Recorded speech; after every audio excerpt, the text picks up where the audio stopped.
सवारी 100 सिंहों से भी बलशाली, अष्टभुजाओं वाली दुष्टों को तू ही ललकारती। ओ मैया हम सब उतारे तेरी आरती। ओ मैया हम सब उतारे तेरी आरती।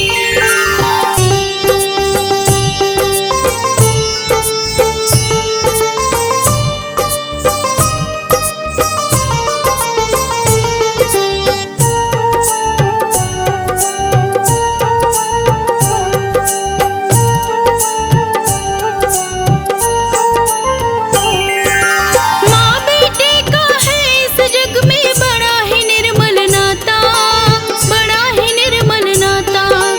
पूत कपूत सुने हैं पर ना माता सुनी कुमाता, माता सुनी कुमाता। माँ बेटे का है इस जग में बड़ा ही निर्मल नाता, बड़ा ही निर्मल नाता। पूत कपूत सुने हैं पर ना माता सुनी कुमाता, माता सुनी कुमाता। सब पे करुणा दर्शाने वाली, अमृत बरसाने वाली, दुखियों के दुखड़े निवारती। ओ मैया हम सब उतारे तेरी आरती। ओ मैया हम सब उतारे तेरी आरती।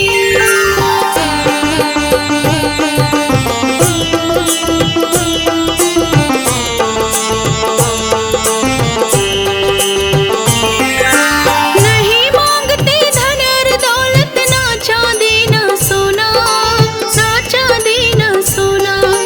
हम तो मांगे माँ तेरे मन में एक छोटा सा कोना, एक छोटा सा कोना। नहीं मांगते धन और दौलत, ना चांदी ना सोना, ना चांदी ना सोना। हम तो मांगे माँ तेरे मन में एक छोटा सा कोना, एक छोटा सा कोना। सबकी बिगड़ी बनाने वाली, लाज बचाने वाली, सतियों के सत्य को संवारती। ओ मैया हम सब उतारे तेरी आरती। ओ मैया हम सब उतारे तेरी आरती।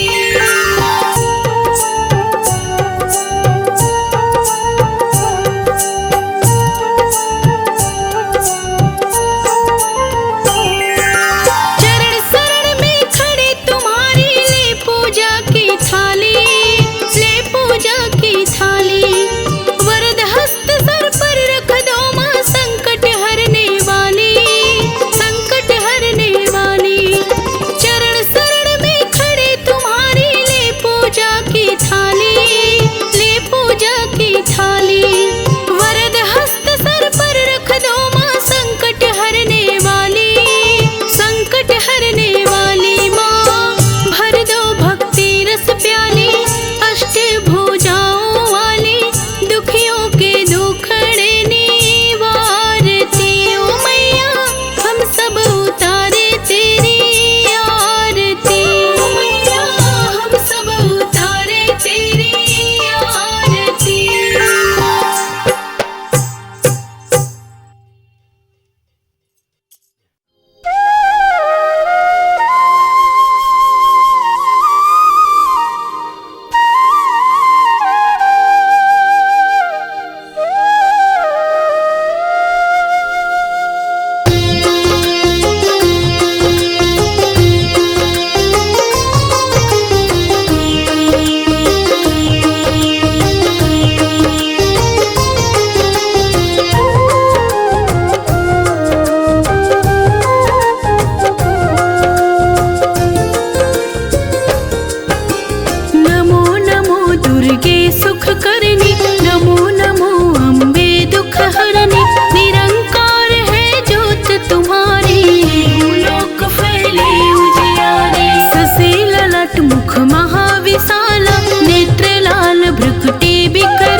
नित्य तुम्हें भवानी, करो कृपा है मातु दयाला, रिद्धि सिद्धि दे करहु निहाला। जब लगी जीऊँ दया फल पाऊँ, तुम्हरो यस मैं सदा सुनाऊँ। दुर्गा चालीसा जो कोई गावे, सुख भोग परम पद पावे। देवी दास शरण निज जानी, करहु कृपा जगदम्ब भवानी। शरणागत रक्षा करे, भक्ति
शिवा धात्री स्वाहा स्वधा नमोस्तुते।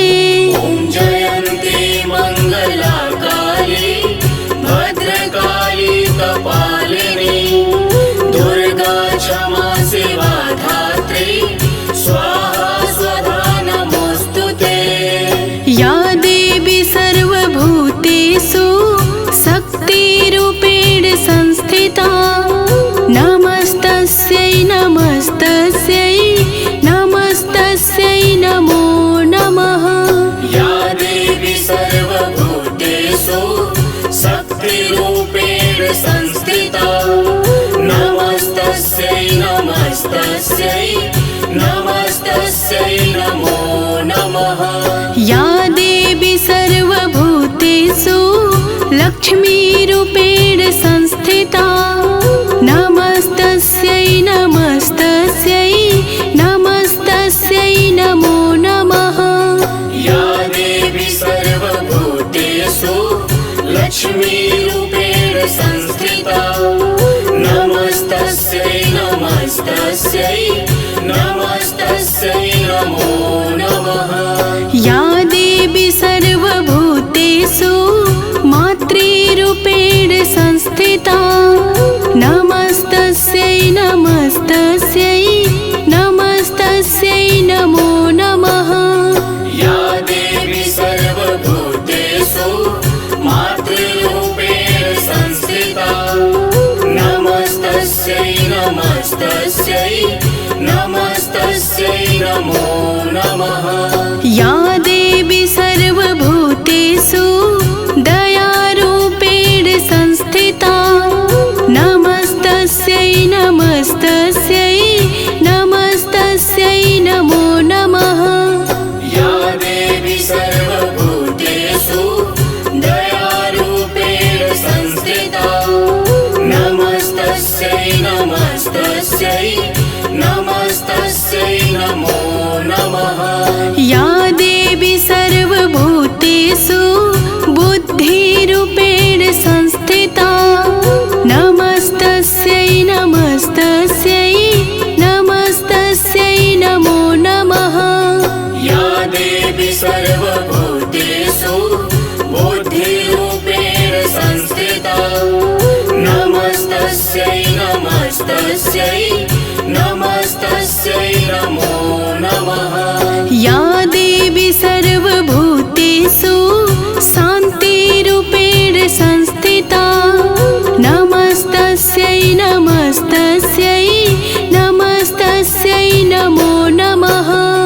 या देवी सर्वभूतेषु शान्तिरूपेण संस्थिता नमस्तस्यै नमस्तस्यै नमस्तस्यै नमो नमः।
जय माता दी। दिव्य भक्ति आराधना चैनल के माध्यम से आज मैं आप सभी भक्तों को शीतला माता की सच्ची और पूरी कथा सुनाने जा रही हूँ। श्रवण करिए। जय माता दी।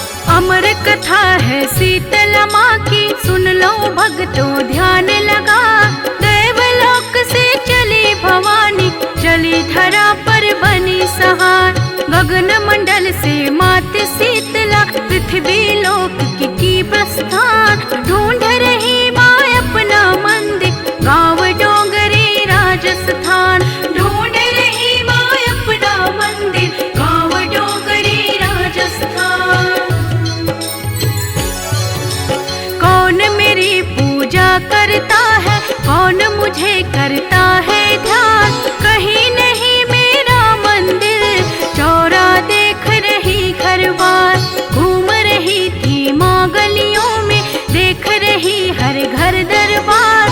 सहसा छत से उबला पानी, चावल का फेंकी एक नार। सहसा छत से उबला पानी, चावल का फेंकी एक नार। पड़े फफोले माँ के तन पर, धो धो जले बदन अंगार। मदद करो कोई मदद करो माँ, चीख चीख कर करे पुकार। मदद करो कोई मदद करो माँ, चीख चीख कर करे पुकार। लेकिन गाँव का कोई सज्जन नहीं किया माँ का उपचार। घर के बाहर एक कुम्हार बैठी थी दुख में मन मार। देख दशा शीतला माँ की, वही कुमारन भरी अखबार। डाल डाल कर ठंडा पानी, नहलाई माँ को कई बार। डाल डाल कर ठंडा पानी, नहलाई माँ को कई बार। कही कुम्हारन बूढ़ी माँ से, भूखी होगी अपरंपार। कहीं ज्वार की रोटी खा लो, रात का भोजन हो स्वीकार। कहीं ज्वार की रोटी खा लो, रात का भोजन हो स्वीकार। रबड़ी रोटी खाई मैया, देती आशीष अपरंपार। तब जाकर शीतल भई मैया, खूब हुआ सेवा सत्कार। तब जाकर शीतल भई मैया, खूब हुआ सेवा सत्कार। कहा कुम्हारन ने मैया से, कितने बिखरे बाल कपार। लगे गूंथने चोटी सर पर, कंघी करने लगे हजार। देख अचानक डरे कुम्हारन, सिर में आंख का कर दीदार।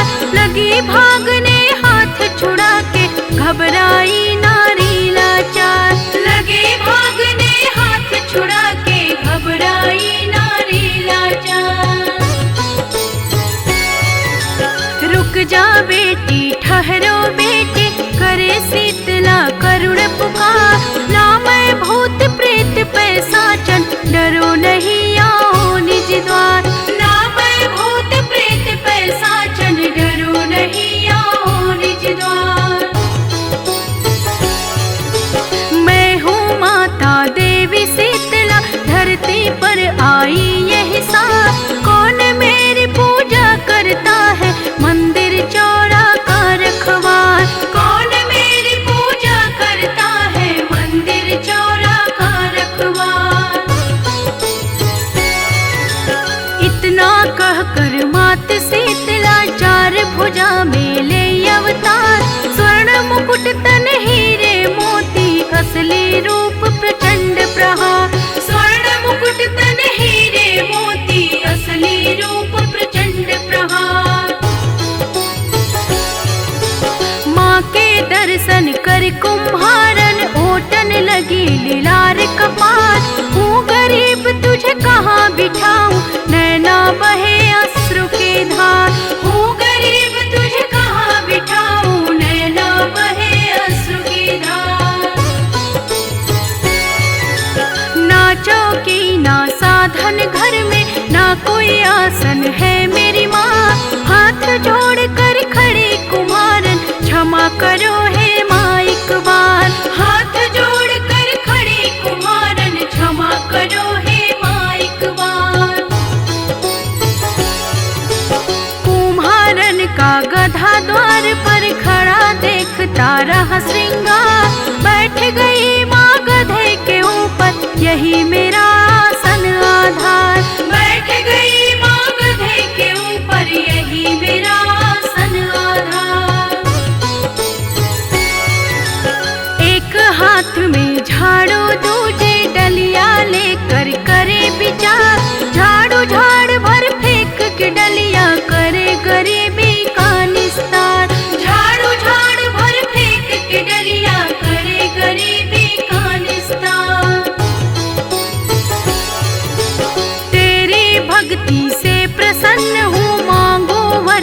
होई तुम खास। हाथ जोड़ कर कही कुमारन डुमरी गाँव में करो निवास। हाथ जोड़ कर कही कुमारन डुमरी गाँव में करो निवास। जैसे मेरी दीन दशा का मैया तूने किया निवास, इसी तरह इस गाँव लोक का कर दो मैया बेड़ा पार। इसी तरह इस गाँव लोक का कर दो मैया बेड़ा पार। होली बाद सप्तमी के दिन जो भी करे भक्ति सत्कार, दही वस्त्र ठंडा जल ढारे उसका होए स्वप्न साकार। दही वस्त्र ठंडा जल ढारे उसका होए स्वप्न साकार। नारी सुहागन सदा रहे वह गोद भरे अन्न धन भंडार। पुरुष चढ़ावे फूल नारियल सुखी रहे उसका परिवार। पुरुष चढ़ावे फूल नारियल सुखी रहे उसका परिवार। बेटी तेरा वर हो पूरा देती पूजा का अधिकार। गाँव सेल की डोंगरी में मैया का मंदिर सुख द्वार।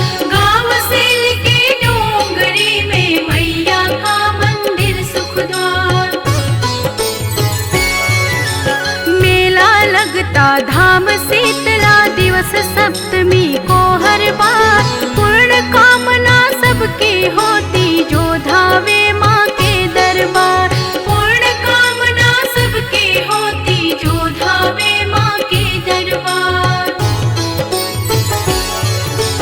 जौनपुर में धाम चौकिया शहर बनारस माँ का न्यास।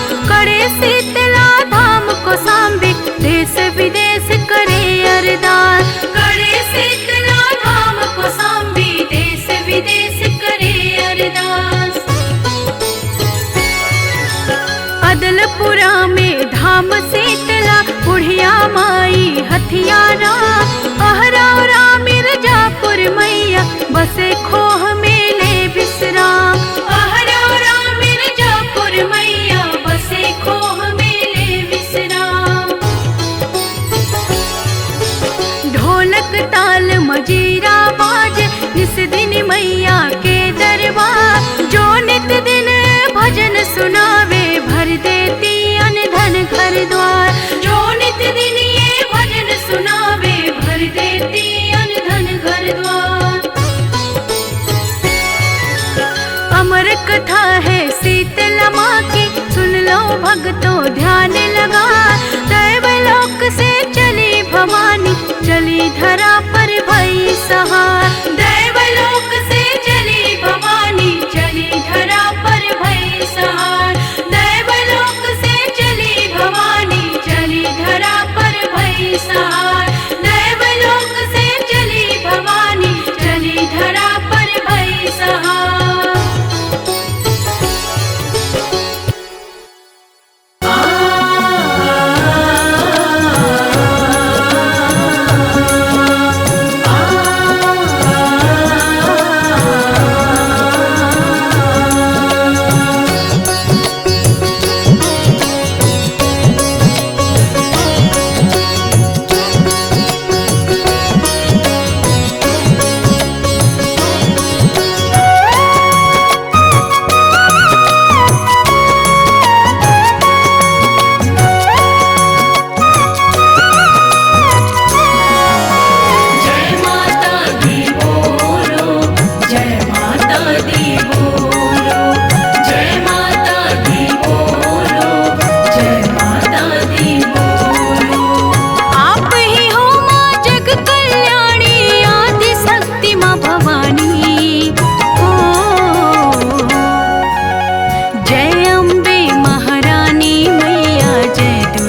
भरती हूँ। खाली झोलियाँ जो भी लाए उसको भी माँ भरती हूँ, उसको भी माँ भरती हूँ। भक्त उबारी कष्ट निवारिणी जय दुर्गे परिहारिणी। ओ जय अम्बे महारानी मैया जय दुर्गे माँ भवानी। जय अम्बे महारानी मैया जय दुर्गे महारानी।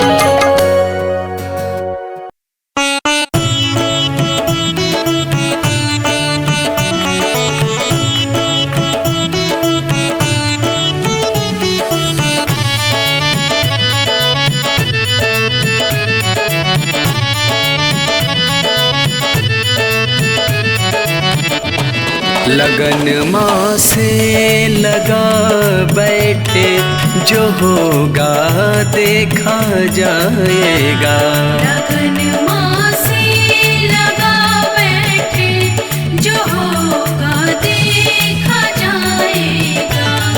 जो होगा देखा जाएगा, जो होगा देखा जाएगा। जो होगा देखा जाएगा, जो होगा देखा जाएगा। जो होगा देखा जाएगा। तुम्हें अपना बना बैठे, तुम्हें अपना बना बैठे जो होगा देखा जाएगा। लगन माँ से लगा बैठे जो होगा देखा जाएगा।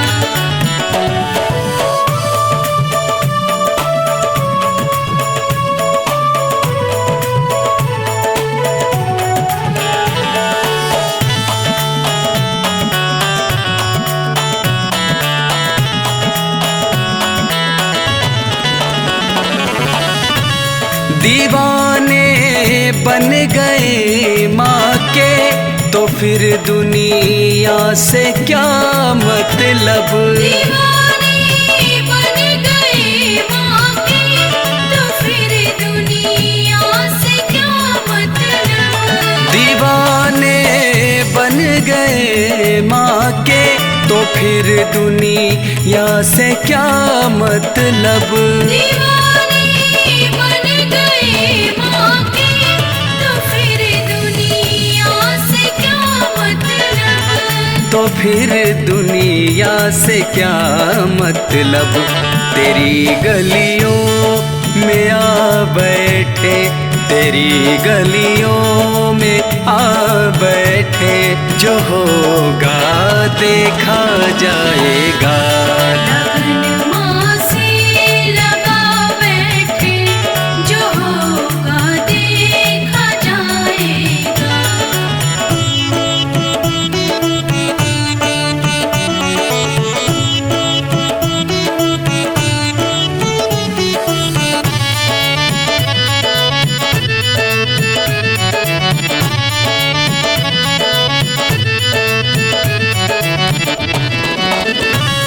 कभी दुनिया से डरते थे कि छुप छुप याद करते थे। कभी दुनिया से डरते थे कि छुप छुप याद करते थे।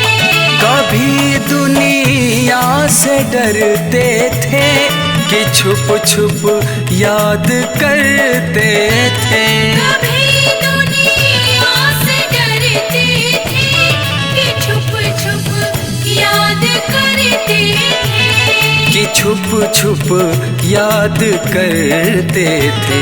लो अब पर्दा हटा बैठे, लो अब पर्दा हटा बैठे जो होगा देखा जाएगा। लगन माँ से लगा बैठे जो होगा देखा जाएगा।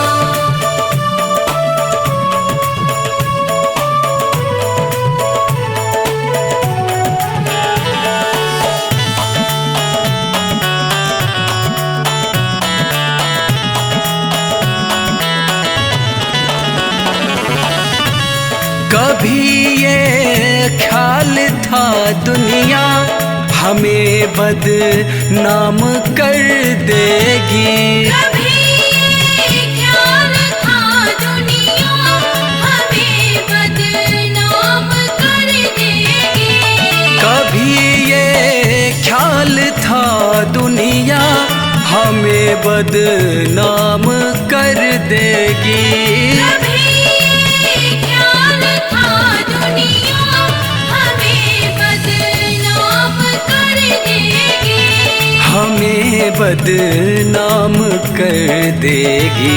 शर्म अब बेच खा बैठे, शर्म सब बेच खा बैठे, जो होगा देखा जाएगा।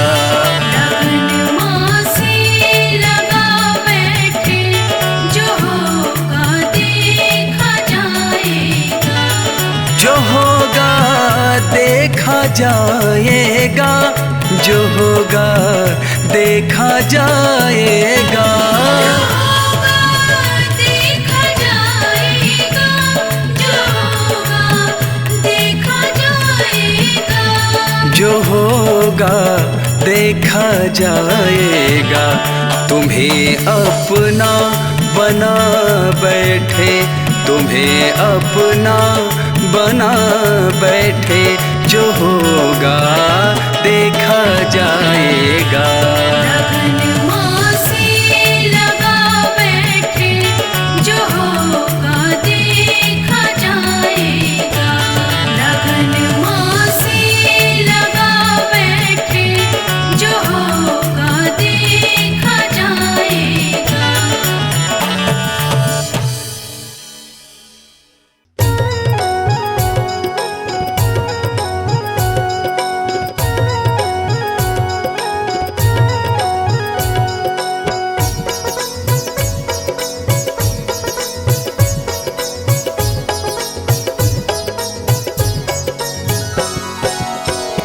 सभी भक्तों को जय माता दी। आइए आज आप सभी को माता वैष्णो की अमर कथा को बताती हूँ और श्रवण कराती हूँ। जय माता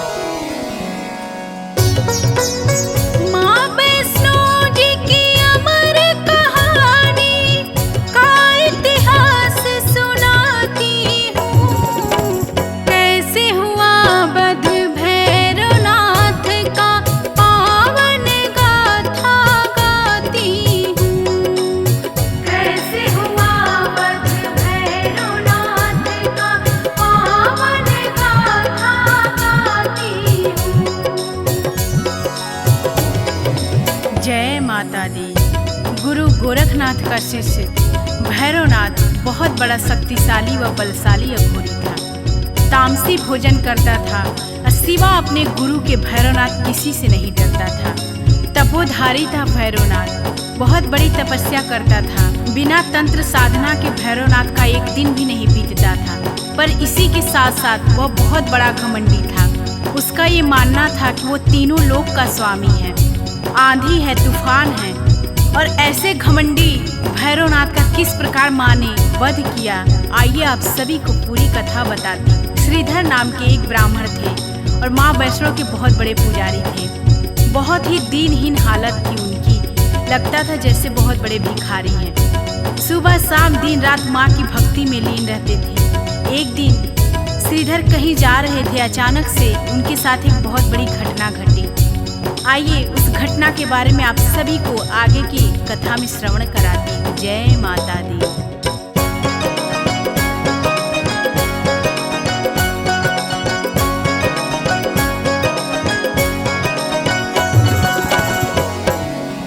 श्रीधर ने जो कुछ भी देखा आपको वही दिखलाती हूँ।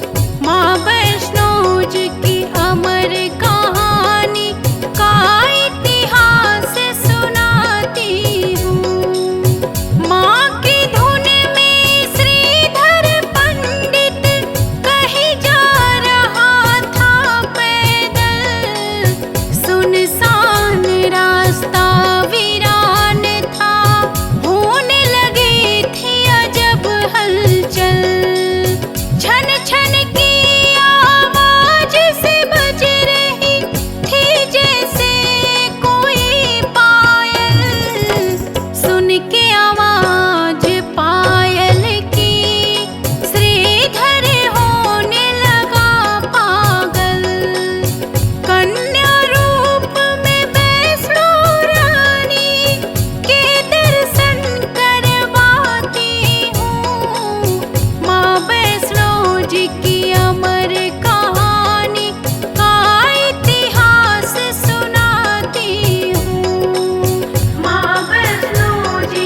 जी की अमर कहानी का इतिहास सुनाती हूँ।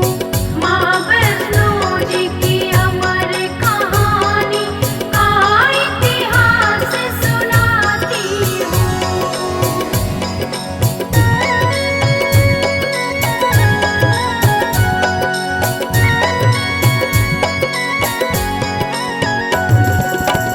बोला श्रीधर कौन है यहाँ, जो भी हो आगे आओ।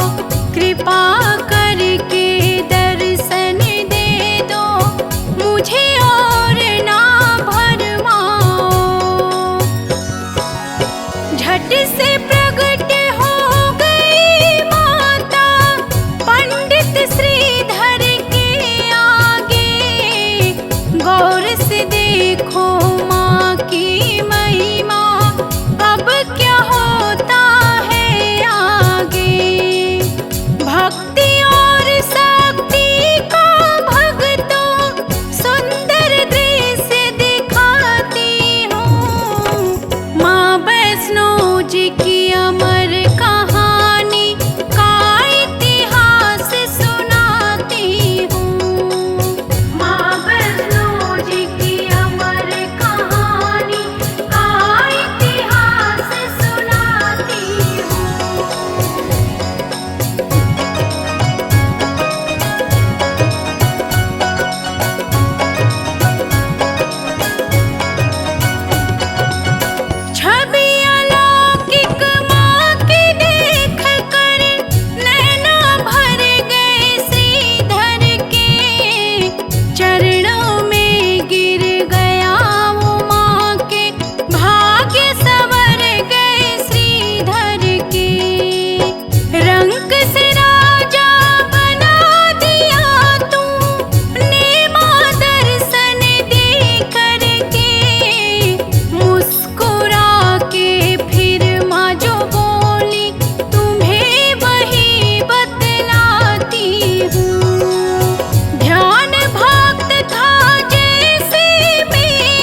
माता अंतर ध्यान हो जाती हैं और श्रीधर बेचारा बहुत ही चिंता में पड़ जाता है। और माता के कहे अनुसार श्रीधर सबको न्योता देने के लिए प्रत्येक गांव में जा के सबको निमंत्रण देता है कि मेरे घर माँ वैष्णो का भंडारा है, आप सभी को आना है।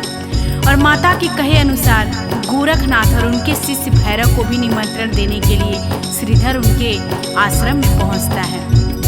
आश्रम में श्रीधर के पहुंचते ही जैसे ही श्रीधर गोरखनाथ और उनके शिष्य भैरवनाथ को अपने यहाँ भंडारे के लिए आने के लिए बोलता है, बहुत ही ठहाके के साथ भैरवनाथ हंसता है और उपहास करके बोलता है कि तुम एक निर्धन हीन दीन ब्राह्मण, तुम क्या मुझे भंडारा करवाओगे?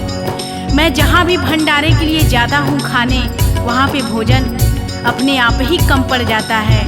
अरे जब इंद्र ने मुझे भंडारे में मेरा पेट नहीं भर पाया तो तुम क्या मेरा पेट भर पाओगे?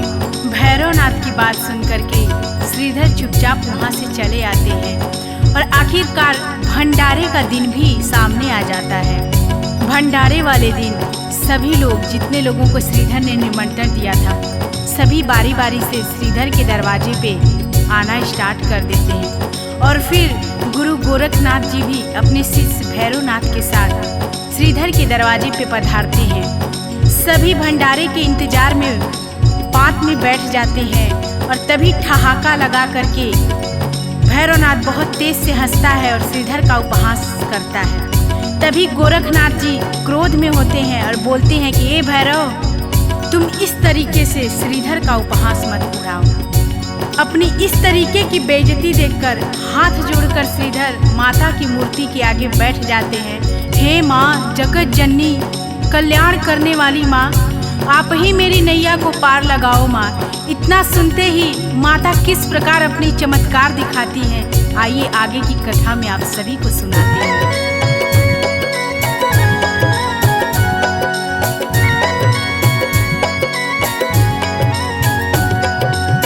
प्रकट हो गई कन्या रूप में, सुन के व्यथा जगत जननी, बोली हंस के माँ श्रीधर से, सूरत सही करो अपनी। कहा मैंने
सामने पत्तल लग जाता है।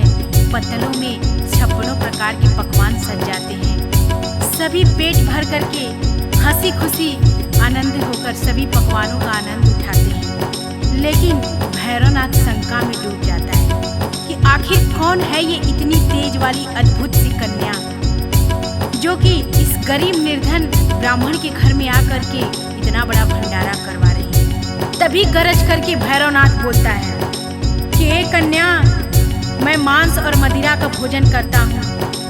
अगर हमको ये खाना नहीं मिला, हमको ये भोजन नहीं मिला, तो मैं इस भंडारे से रुष्ट होकर के चला जाऊंगा और तुझे श्राप दे दूंगा।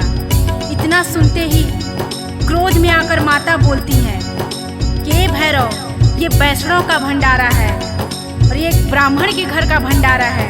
ये तुम्हारा आश्रम नहीं है जहाँ पे तामसी भोजन चलता है। तो तुमको अगर खाना है तो खाओ, नहीं तो इसी तरह से वापस लौट जाओ। इतना कहकर ही माता अंतर ध्यान हो जाती हैं। आइए आगे की कथा में आपको श्रवण कराते हैं।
कथा में आप सभी को पवन पुत्र वीर हनुमान जी की छटा का अद्भुत दर्शन करवाते हैं और किस प्रकार से पवन पुत्र वीर हनुमान जी का माता वैष्णो देवी की कहानी में अद्भुत दर्शन है आप सभी को दिखलाती हूँ और बताती हूँ।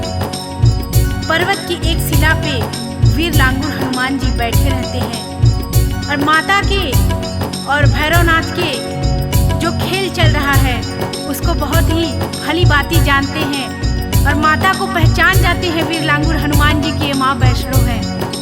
और जो ही माता उनके पास पहुँचती है वीर हनुमान जी के पास में नतमस्तक होकर के माता को प्रणाम करते हैं और बोलते हैं, हे जगत जननी जगदम्बा माँ, जो भी आज्ञा हो इस बालक के लिए सो आप कहिए। और देखिए आगे माता क्या बोलती हैं हनुमान जी से, बोलती हैं हे पवन पुत्र हनुमान सुनो, पीछे पीछे हमारे दुष्ट भैरवनाथ आ रहा है और मैं गुफा के अंदर प्रवेश करने जा रही हूँ।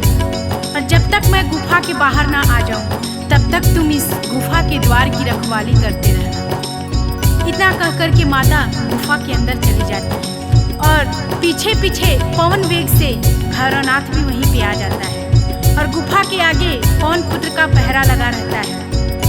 जैसे ही पवन पुत्र को भैरवनाथ देखता है बहुत ही क्रोध से बोलता है, ए बंदर हट तू, यहाँ से मुझे अंदर जाना है। हनुमान जी भैरव से बोले, कौन है तू दुष्ट, क्यों यहाँ आया है? लगता है तेरा काल खींच करके यहाँ लाया है। तुझे पता नहीं है कि तू यहाँ पे किस लिए आया है? तेरा आज अंत होगा। इतना सुनते ही क्रोध में भैरवनाथ बोलता है कि तू बंदर होकर के मुझे मारेगा। और आइए, बड़ा ही सुंदर वर्णन है माता की अद्भुत शक्तियों का और किस प्रकार से माँ ने भैरवनाथ का वध किया।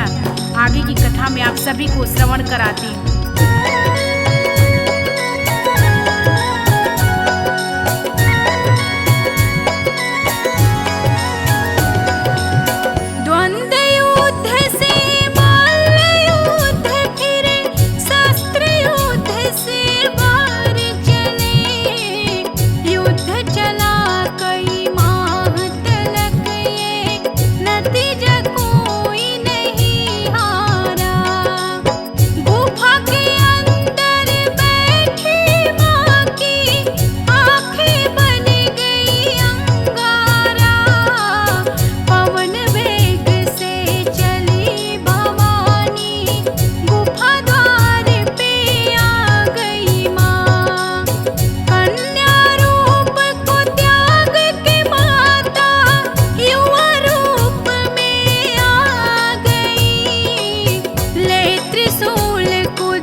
माता अत्यंत क्रोधित हो जाती हैं और बोलती हैं, ए नीच अधर्मी सुन ले अघोरी, तेरी मौत आज सुनिश्चित है मेरे हाथों से। चला ले तू अपनी जितनी दिव्य शक्तियां हैं तेरे अंदर।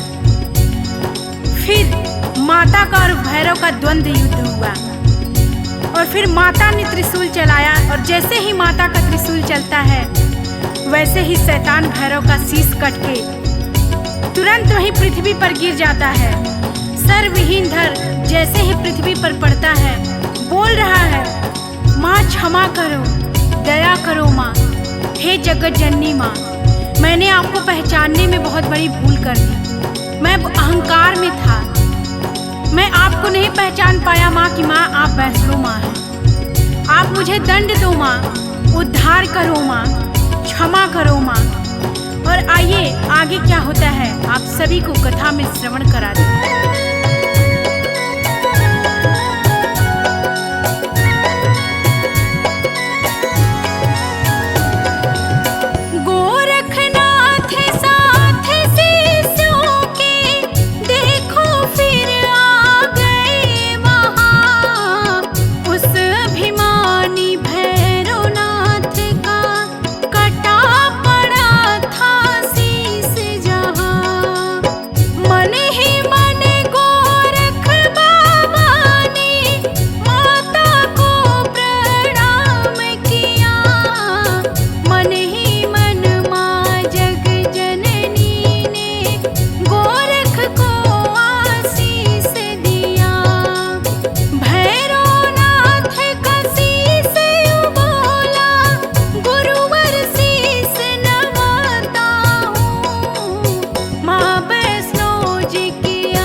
गोरखनाथ की प्रार्थना करते ही माता करुणामयी को भैरवनाथ पे दया आ जाती है और माता भैरवनाथ से बोलती है, ए भैरव, तुझे मैं आज से ये वरदान देती हूँ जिससे तुझे युगों युगों तक पहचान मिलेगी। तुझे आज एक ऐसा वर देती हूँ जिससे कि मेरे बाद तेरी पूजा होगी और तेरा नाम अमर होगा।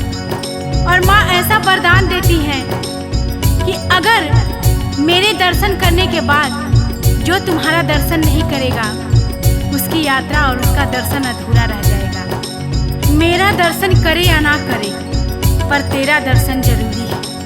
भैरव बोला, धन्य हुआ माँ, अब मैं सूर्य लोक को जाता हूँ।